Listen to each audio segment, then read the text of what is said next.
Assalamualaikum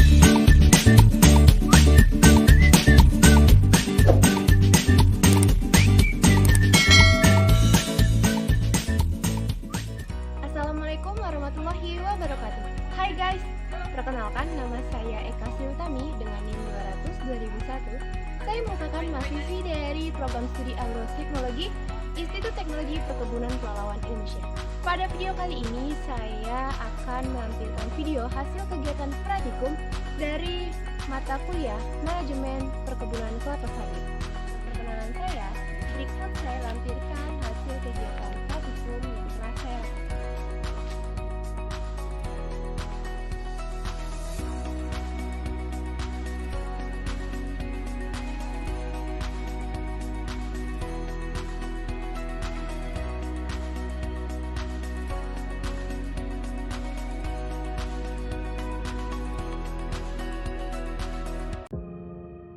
Berikut langsung saja kita bahas proses pembuatan minyak kelapa sawit.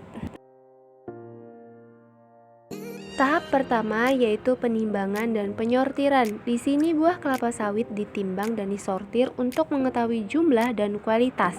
Dan tahap berikutnya ada loading rem. Buah kelapa sawit ditampung dengan jumlah tertentu dan kemudian dibawa menuju sterilisasi. Dilakukan sterilisasi melalui proses perebusan pada bejana bertekanan. Buah kelapa sawit yang steril ditransformasikan menggunakan conveyor menuju ke tracing. Di tracing, buah kelapa sawit yang sudah steril kemudian dipisahkan berondolan dari tangkai dengan menggunakan alat yang disebut sebagai tracer. Sudah di tracing, ditransportasikan menggunakan feed conveyor menuju digester, di mana berondolan masuk dicacah atau dilumat agar daging buah lepas dari biji. Daging buah dari digester kemudian dimasukkan ke dalam press ulir atau screw press.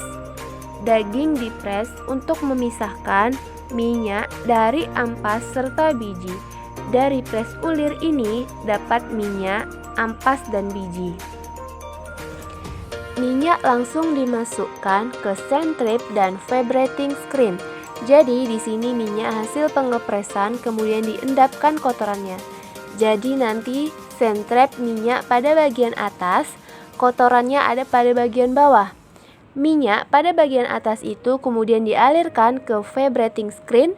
Tujuannya minyak disaring dan dipisahkan dari pengotoran-pengotoran seperti serabut, pasir, tanah. Kemudian minyak yang sudah disaring vibrating screen akan mengalir ke crude oil tank. Jadi, minyak yang sudah bersih ditampung dan dipanaskan pada suhu 90 sampai 95 derajat Celcius.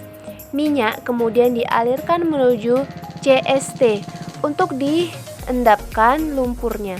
Berdasarkan perbedaan massa jenis, nanti minyak ada pada bagian atas dan juga lumpur pada bagian bawah. Nah, minyak pada bagian atas ini diambil menggunakan skimmer dan dialirkan menujukan ke POT, pure oil tank. Minyak ditampung dan dipanaskan untuk mengurangi kadar air. Kemudian dialirkan ke oil purifier untuk dimurnikan. Setelah murni kemudian akan dialirkan menuju vacuum dryer. Di sini karena minyak masih mengandung air, kemudian dikeringkan dengan metode vakum. Setelah kering kemudian dialirkan menuju ke CPO strong tank. Pada CPO, minyak nantinya akan disimpan dan akan didistribusikan ke konsumen.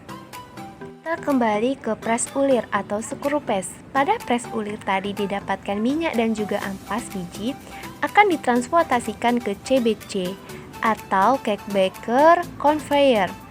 Akan mengalami fiber, nut atau biji, gumpalan fiber dan biji tadi yang sudah diuraikan. Kemudian ditransportasikan ke deprecaper. Di deprecaper terjadi pemisahan fiber dan nut. Jadi di deprecaper terdapat fiber dan biji dimasukkan ke dalam ripple mill di mana nut dipecah, inti dan cangkang nanti terpisah. Kemudian dimasukkan ke dalam sel separator. Jadi masih ada kotoran cangkang pada sel separator ini, bertujuan memisahkan inti dan cangkang menggunakan isapan angin. Jadi cangkang diisap inti akan bersih namun tidak sepenuhnya bersih. Maka dari inti dialirkan ke claybot tank, diisi, terjadi pemisahan inti dan cangkang menggunakan larutan kaolin yang berfungsi memisahkan inti dan cangkang berdasarkan berat jenis.